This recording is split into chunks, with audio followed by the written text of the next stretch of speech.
RC Underground Radio. Yes, I realize I look like an idiot with this mustache, and I'm okay with it. Yo. If you've been looking for a podcast that talks about 1RC tracks, suppliers, and events, then you're in the right place. You don't need to cut anything either. You can just call this the raw, uncut episode. We can leave it at that. The raw. Yeah. Are you drinking dollar store soda again? Quit spending your money on RC stuff. You can buy some name brand soda.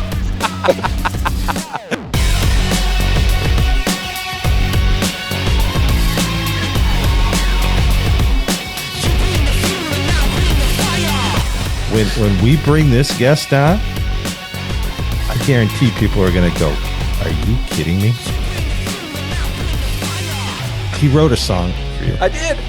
We're going to have to end this soon, huh? Yeah, no shit. And we're going to have to edit this. Now, here are your hosts, Ryan Retzloff and David Brinkman.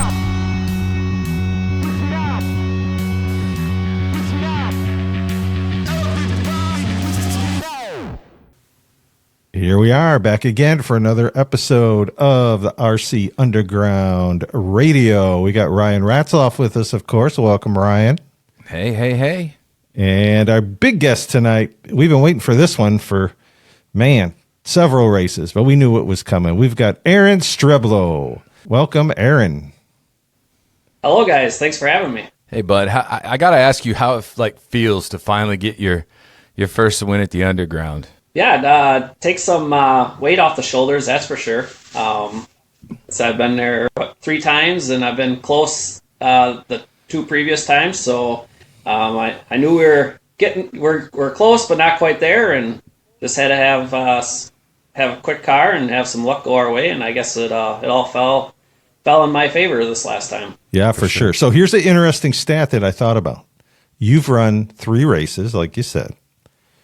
You've run 400 laps of main event action, and you got 1 win. Because you've been on a lead lap trying to get that leader right to the flag, and you finally pulled it off. So, Aaron, it's crazy because seeing you race at the Underground, it's like, I don't know, you're always up there. You're always a threat to win. And then, I don't actually race against you on Sundays at your own track, but I see you out there, and you're up against a lot of great competition, just like you are at the Underground.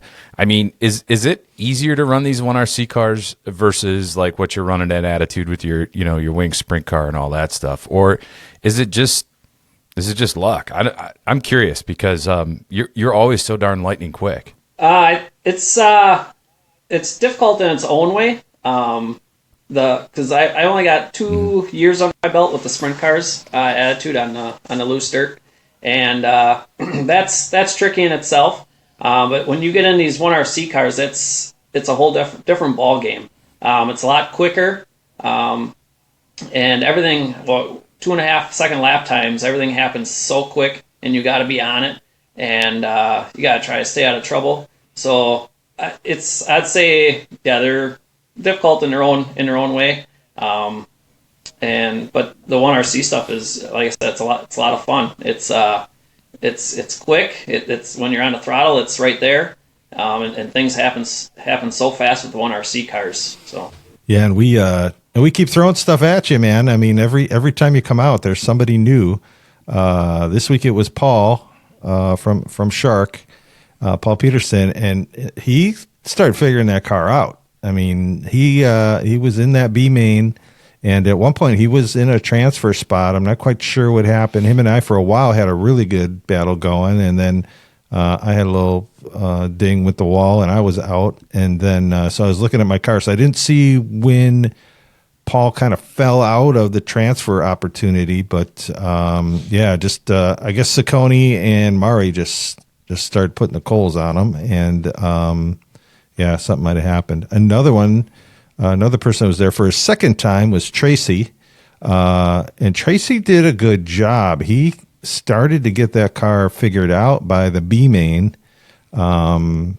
And then he was starting to look okay. And I should say the C main. He was starting to look okay, and he was actually in a transfer spot in the C main for a little bit. And then him and I even talked about it, and he got a little excited. He was the first to admit he just got a little excited. Stopped racing the racetrack, started worrying about his position, and then started making some contact with the fence. But before that, he had it going. So he's gonna, if he kind of settles down and just kind of stays in his groove. That car was very, very fast. Yeah, Paul and Tracy too. They both come from the 10 scale stuff on the loose dirt stuff there, and they're starting to get a hang of it every lap that they take. So Paul was, I know Tracy had one race night under his belt. Paul was as green as you can get with the 1RC stuff. I basically took his car off the shelf and put it there on the track, and you can see improvement from both of them as the day went. Just the more laps that they put down, you can see a lot of improvement with the both of them. One of the things I was jacking on Paul, and thanks for getting him up that early, Aaron. That was pretty darn cool. We had a time we were leaving 15 minutes earlier than what we were. So. Yeah, no, I mean Paul burns the midnight oil, and he has to with the business and everything. So it's understandable. It's totally fine. But I was giving him some heat, and he really did nothing to that car as far as suspension or setup or anything like that on it. So I mean, it was box stock, and you do need to make some changes to that car in order to get it to work right at Attitude. So I'm confident either he makes the changes or he ships it to you or I, and we can go through it for him, because I think then he will be lightning fast. I mean, the guy can wheel a car. And I've raced with Tracy before, and sometimes his nerves get to him just like me. And, so it's all part of racing, and for a guy like you too, who has experience not only at Attitude, but you race on real dirt with your Grand National car and have had a very successful career doing that. I think that helps, right? It keeps you calm. You can your reaction times are huge too, especially at 2.5 second laps. I think that plays a big part into your success. That, and you got a really cool body on your car. I think that helps too. Right. Yeah. The Shark Alien body that helps. No. I guess the racing experience does help, but I got to be honest with you guys. It gets intense down there at the underground. I don't know what it is, but it gets really intense, especially when you start getting into those feature races and you're close to that win or you're fighting for that battle. And I don't know if it's just the quick lap times or everything just happening so quick, in that 2.5 seconds every lap. But like I said, I gotta be honest with you guys. That gets really intense down there. So, and I enjoy it. That's what I love about it, and other than the camaraderie and all that goes into it, and hanging out with our buddies. But the racing is intense. It's got to be those fast lap times and that tight track, and I enjoyed it a lot. Had a lot of fun with it. Yeah, I think one of the parts too, Nick Saccone and I were talking about this, is because it's not 40 guys, right? And if you don't make the main, you're kind of sitting out with 20 or 25 other people, right? It's a tight knit, and it's like, no, I don't want to be one of these guys. I don't want to be a corner marshal during the main. I want to be, at least I want to be in the main. And in any kind of racing, when, like say that one, so the percentage was that like only like 30% of the field was going to make it to the main, right? So you don't want to be that other, percentage that's sitting out, right? 70% that's sitting out. So, I think that adds to the intensity too, right? There's only 5 spots, and it's not like it's a string of A mains. It's one A main in one class. Right. Yeah, I have to agree. Like you said, you got one chance, one class race in there, and it's all or nothing. So, we have, it's a smaller group, but it's a fast group. I mean, Joe, I, and Paul were talking on the way down there, and on our way back too. It's anybody's race, at the end of the day. So almost everyone's quick down there. Steve, his feature win's coming at any day. He pulled off fast time when we were down there. And you just got to have luck go his way. That car is fast. Nick Siccone's got a couple wins under his belt. George, he won last time by. He was putting the heat on me until late in that race, and then Joel Elgersma also made that race, and he was doing quick to it until bad luck struck him as well. So yeah, and there's a whole group still coming, right? I mean, Ryan will be back. Hopefully, Tom Vassy is going to make a few. We keep been chatting a little bit with Todd Booker, trying to get him back down there. He runs a point race out of the St. Charles track. They moved, but wherever they're at now. But I just call it St. Charles. He runs that series. And Dalton's coming back. He's definitely going to be back for a few here coming up after he gets more vacation time here after the first of the year. So, I mean, in the history of the underground, only 2 guys have won 2 races. Otherwise, it's all these individual winners. So that, to your point, it just kind of shows how competitive it is down there. It's fun. Don't get me wrong. It's fun. It's fellowship, but it's competitive because there is a lot of good, very, very close racing down there in terms of lap times and who gets out in front. And George Murray, George was right in the hunt of that thing and had that freak situation where the battery, the only thing could happen, he got caught up on another car, got caught up on the wall, but it turned the little turnbuckle and his battery popped out going into turn 3. Just a freak accident. I think from watching video on YouTube, I think he was running second at the time when that happened. Yeah. The guy that spends the most time on his car, that's just crappy that had to happen to him. But, to your point, Dave, you mentioned that, there's only been 2 winners that have 2 people that have won 2 races. And I think that's the best part of it. Everybody's getting into the mix. It's not like, a guy's sandbagging. Everybody wants to win, but that is really neat that we see other drivers win, other drivers make the feature. So cool for Aaron to bring home some hardware. And like Aaron had said, Steve Clark, he's right around the corner.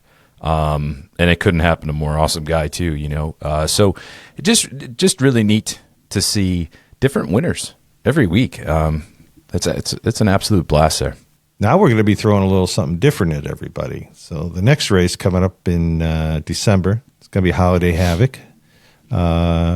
We should have a house full down there. And we've already started construction of the road course. But yeah, it's going to be a whole different style of racing. And I know, Ryan, you're going to be there. So what's kind of some of your thoughts going in?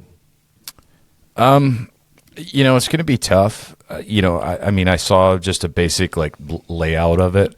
And you just don't know until you get there, right? And so I'm going to just play it safe, go with a basic setup and see what happens. I could, again, these cars aren't, massive 1/10. They're pretty easy to make some wholesale changes on. So we'll just, we'll let her eat, you've got one right-hand turn out of the, what did you say, 6, 7 turns? Right. So in the end, do you really go shaking the car up for that, But I think what is going to be extremely important is adjusting, if you have an aftermarket radio, adjusting your exponential, how quickly that throttle is going to, because coming out of those corners, you don't want to feed her the beans too quickly. I think it's just going to be all about being smooth and how you get there. Some guys with a lot of talent, we can just, feel it out. But for me, I'm going to be messing with exponential on my throttle. And probably steering too and adjusting endpoints because right now she's designed to go left. So we'll play around with that quite a bit. But those are really, in my eyes, the only changes I'm going to make at this point. I certainly, I'm like the king of traction rolling. And so I don't want to make those mistakes, especially in, 6 or 7 turns of a track that can really set you back. So definitely it's going to be a challenge for me. But yeah, I'm just going to go in, have some fun, and work on the car as the day goes. Yeah, it'll be interesting to see who is the very first road course winner. Will it be somebody who's won down there before? Or will it be somebody completely new? Could this be the day for Steve Clark? Actually, even has a road course in his basement. He helped design this track, So he's probably already practicing down there. So Aaron, have you experienced any road course, either full size or RC car racing? No, I've done off-road RC a couple times, and that's the closest I've gotten to a road course. So this one is definitely going to be a wild card, that's for sure. It's going to be really interesting because it's going to be something new for most, something a lot has never seen before. So it's going to be different. Nobody's ever had laps on the track before, so everyone's going to come down there and be green to the layout. Unlike now, you got people with experience on the track and everything with the oval and your let-off points and your gassing points. But now it's going to be totally different, and it'll be interesting, that's for sure. Yeah, you bring up a good point. I mean, there's unfortunately not opportunity for a practice day prior to. So yeah, when we all hit the track, that's going to be the first time kind of experience it and trying to figure it out. And like Ryan was bringing up your where do you back up the corner? Where do you go in hard? Do you slide it through? Things like that. And it'll be very interesting to watch that progression, right? From first practice all the way to, we get ready to qualify. And I think qualifying is going to be really interesting. And then we're running duels. This track is actually going to be designed for duels. I think it's going to give everybody even that more track time. They are going to be in honor of Tony Bialis, who was somebody that we raced with back in the late 80s into the 90s. And we lost Tony a year and a half ago to cancer. But he was a great guy. Just loved the hobby. He was a detail guy. He would, Nick Ciccone brought up when we talked to him about Tony, is he would paint cars that had, like he did the Family Channel car that Ted Musgrave used to run, but it was all paint. There was no decals. It was some amazing stuff. But Tony won in all the races he ran. He won one race, and that was when we did a road course. And it actually came down to him and I. It was 7 cars in that main, and I don't know. It kind of became a battery war towards the end, and guys started dropping out. And it was just down to Tony and I, and he ran me down. And he got around me, and then I tried to get back around him again, and just couldn't do it. And 75 laps around that road course that we had. And he took the win that day, and it was just, everybody loved it because, it wasn't given to him. Trust me, it was not given to him. I wanted to win a race, and he was just the better driver and the better car that day. And now how things have transpired, I'm really glad, 20, almost 30 years later or whatever, that happened. It's great. So yeah, it's going to be the TB duels in Tony's honor, and if I can pull one of those off, I'll just be happy because it'd be fun to do that, in honor of him. So looking forward to that. But yeah, it'll be a full day. So Aaron, you've raced with all those guys down there, and so I'll ask him first. Who do you think's got a shot to take this road course? Oh boy, I think it's like most other days. It's almost anybody's game, but I'm gonna have to go with what you said before, Steve Clark. That's my vote right now. So I'll go with Steve.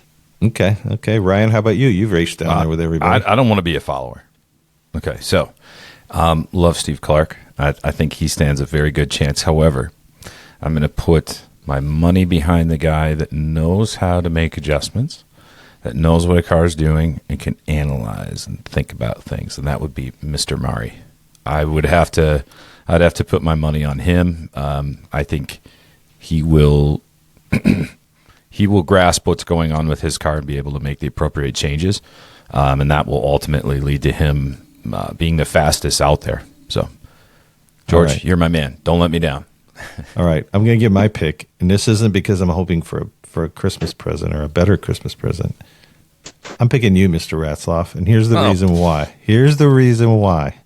Because when push comes to shove, you get very competitive. You do not like to finish second. And I think, much like what you said about George, I think once you're down there, you're going to put your full focus on figuring this thing out. and you're not going to want to get. What I think it is you're not going to want to go a lap down to somebody else. And because you're going to put in that kind of focus and effort, I think you're going to shock yourself. It's just how quick you are and how quickly you adapt to that. Because to your point, it's not a huge, it's not a bunch of twists and turns, right? We thought, let's go light the first year. Let's not make it where everybody gets frustrated. They have fun. But what everybody's forgetting, sure, it's a road course. So yes, there's a right-hand turn in the snake pit, as we're calling it. But the rest of that track is like Daytona. Like, it's going to be fast. And you are known to be fast down there. So if you can get through what was basically now 4, 1, and the long dog stretch, what is now 2 into 3 and through there, that's where I think you're going to have a little bit of edge on everybody. So yes, you're going to have to figure out the snake pit. But I think you'll do that in very short fashion. I say by second, third, maximum practice, you're gonna figure that out because you'll have the rest of the track figured out. I think the track leans into your talents, which is you're fast and your car can hook at the bottom. And when you get let loose on those big sweepers, I think you're just going to take to it like a duck for water. No, I appreciate that, but you mentioned nothing about consistency, and that's one thing I'm not. So, and Aaron can agree with that. He's watched me. The thing is like, yeah, I appreciate that, Dave. But for me, and I'm being completely honest when I say this. Yes, I am ultra competitive. I hate to lose. It's like that in business for me too. But honestly, the underground is a little bit different for me from other tracks in the sense that I genuinely love hanging out with those people. And to me, if it's like I'm going to get a win, well, that's cool and all, but I don't put as much pressure on myself as I do when I'm at other tracks because I genuinely love the people I'm down there with. Attitude's a little different. You're racing against, gosh, Aaron, in street stocks, there's 40 cars out there, trackside as well, so I appreciate that. I just have a lot of fun, and who knows, maybe it will play into my driving style. We'll see. But I'm not going to do anything special to my car. It's been sitting since the last day I raced it. So, we'll throw it out there and see what it can do. Sounds good. Now, Aaron talked before about, we're racing a single class. That might be something new that could happen at the road course too, because 3 cars make a class. Ryan, I know you bought an Asphalt late model. Oh, yeah. I converted it into an Asphalt late model. That car, I am loving it. Aaron, I don't believe that you've gone down that path yet, but I'm sure you're watching and studying and thinking about it. So let's go to Aaron first. From what you've seen of the new Asphalt 1RC Asphalt late model, what's your takeaway so far? I'm liking it. So it's definitely a car I'll probably end up getting, especially if more guys get them down at the underground. I'll definitely be getting one. I think that car will. I hope we don't get rid of the late models. I'm a dirt late model guy, so that's one reason why I have the dirt late models. But I think that Asphalt late model will fit that track really nice down there at the underground, and I think it would be a lot of fun. So I've been keeping an eye on it. The new tires, that's going to be a lot of fun to see how those work out. I think that's going to be a great addition to the Asphalt stuff that they have for the 1RC stuff. I'm excited to see them make some laps down there and see what we can do with them. What's your thought, Ryan? I know you've got one. I got one. Pulled it out of the box and went, ooh, there's not a whole lot different, from the late model. I mean, again, it's the late model chassis, but I think what makes it is the aero on the body and as Aaron mentioned, the tires. And, I spoke with Charlie Kuzma from Digital Fabrication, a little over a week ago now, and he had raced his car. And he said it is absolutely phenomenal. Like the tires they make that car. It bites. I know Matt Murphy watched a couple of his posts or took a look at them, and yeah, he was dealing with that car bicycling and all sorts of stuff. So he's been playing around a lot with tires and whatnot, getting that car dialed in. But yeah, it's got tons of bite. Most guys aren't going, because of all that bite, they're not going with like, the conventional dirt late model setup that you'd run. So I think, when we run that at the underground coming up the next race, I'm just going to go with a box stock setup, do what I'd normally do to the shocks and so on and so forth, but keep it as, basic as I can, so that way I can tune and adjust. But yeah, I think that car will do very well at the underground with the amount of bite. And I know you've driven yours a little bit down there and had some cool things to say about it. Yeah, I knocked out about 25 laps. I didn't want to do too many because I hadn't shoe glued I hadn't painted the car yet. I hadn't shoe glued it yet, so I didn't want to bust up a, $40 body. So yeah. I didn't run a whole lot of them. But what I can say is the minute I put it on the ground, it was fun. It was super fun. And everybody's right. The tires, they nailed it on those tires. The other part that's cool with the car is it's a little narrower than the dirt late model, and you don't have that ramp front end, and you don't have the open back end. So I think you're going to be able to do a little bit more bumping and rubbing, and there won't be as many flipping, and you'll be able to make contact with somebody, and I think bump each other, and it's not going to become so dramatic, right? Yeah. For sure, people are not going to bullet underneath the wall like we have in the infield sometimes, where the cars will stick. The dirt late models will actually get stuck under there. You're not going to see that, but and then with them being a little narrower, it's not a lot. It's but it's, and the only reason I know it's narrower is because I got a newer radio, and when I put my dirt late model in my drawer, I can't fit my radio in there with it. But when I put the Asphalt late model, I can. So it's not a whole lot. I don't know what it would be, a 16th. I don't know. Just enough, though, huh? Yeah, but taking that into account, I'm like, well, that's just a little bit more room on the racetrack too. With you got 5 cars out there, you got a little bit more, and now you can kind of bump and run. And so I'm super excited to see these cars. I mean, Asphalt late models in my heart, right? That's what I've been chasing around with my dad and so forth all the way back to the 70s. And then when we started racing cars, that's what we did. We wanted to build. We followed ASA, the original ASA. And so that's always what we emulated when we did the Storm Series and the pit stops. And it was all stock cars, as close as we could get back then, because they didn't have the bodies that they have today. Yeah. But that was always the theme, right? And so this is just super fun for me that this is the car. I mean, RC did it. They did it with the realism. Yeah, I know you kept asking for it on every time they'd post hey, there's a new car coming, or anytime like that, I'd see you chime in. Asphalt late model, all right?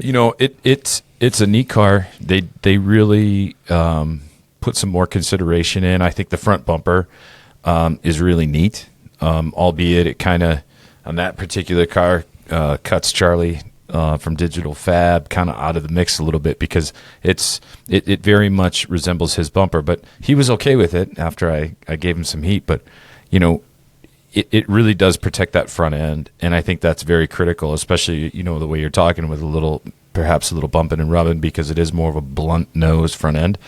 That will definitely help. So definitely still shoe glue the front end on it. You certainly don't want to crack a $40 body, but they just did a really nice job of putting that car together. I'm excited to kind of go through it, and hopefully, fingers crossed, I'll have it ready for our next race. Well, I think it opens the door for our buddy Paul to come out with a super cool Asphalt late model body at some point. More kind of current next gen ish, Camaros and Mustangs and stuff. They made the car very generic on the front end. You get the decals that you can make them look like different cars, but it's very early 2000s Lumina. If you look at it with no decals on it, right? Which is cool, nothing wrong with it. The detail, the opera windows, the cutout, it's got it going on. It looks great. I love the rear spoiler. That looks great on there. And so what do we got to do, Strebby? What do we got to do to get get you to be that third car. We need a third car. As far as we know, but who's going to come down the stairs with another one? We don't know yet. Oh boy, I was gonna get a midget for Minnesota, but maybe we'll see if they start running the Asphalt late models before I head there. Well, I got to tell you, I did some spontaneous shopping with Mr. Peacock and picked up a Silver Crown car and a Wing Sprint. So we'll have a few more cars to play with here, and I do have a midget. I just got to put it back together. So maybe we'll have to take a run up to Minnesota and go have some fun too. There you go. Yep. First weekend in February, I'm going. Okay. Yeah, I'll have to do that because it's going to be a busy next couple of months for sure. Is that going to be a all open wheel show up there? No. They got midgets, sprint cars, and dirt late models. When you start coming back in January, I mean, well, you got to put handcuffs on that guy or whatever. Bring him down. I got a good car for him. Who's that? Dale. Dale. Yeah, we got to get him back there. That's for sure. Yeah. Is it contract? Is he like a Tony Stewart or something, or like Larson? He wants money. Does he want a helicopter? Does he want a? I got a big, cornfield right across from the underground. I can land him. We can land him in a. If you need something flashy, just tell him. Just let me know. Okay, yeah, I'll check in with him, see what he needs. Dale, Miss. Yeah, Mr. Flashy. That's Dale for sure. If it's money, have him call Ryan. If he needs a helicopter, have him call me. Cool. Okay. So back in my day, I say my day like I'm this, 80-year-old man and whatever, but 24 months ago? No. Back in my day, back when I was a young buck, there was a road course racer that NASCAR would bring in.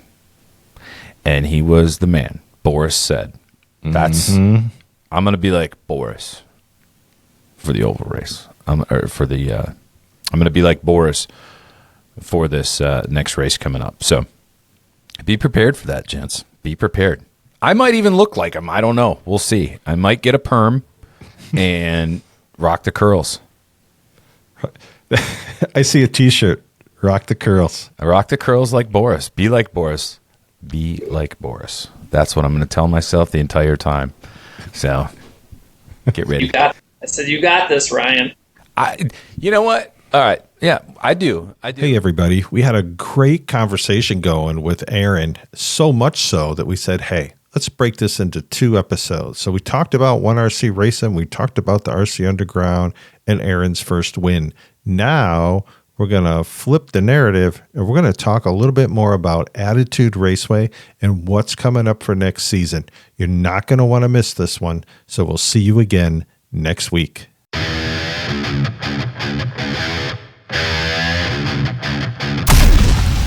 You've been listening to RC Underground Radio. We hope you've enjoyed the show. If you did, drop us a line at rcuradio@gmail.com. We're curious to know, what do you like?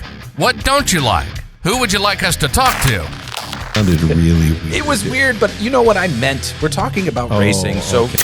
You can find us on Spotify, Facebook, and YouTube. See you next time on the RC Underground Radio Podcast. I am a BB in a boxcar.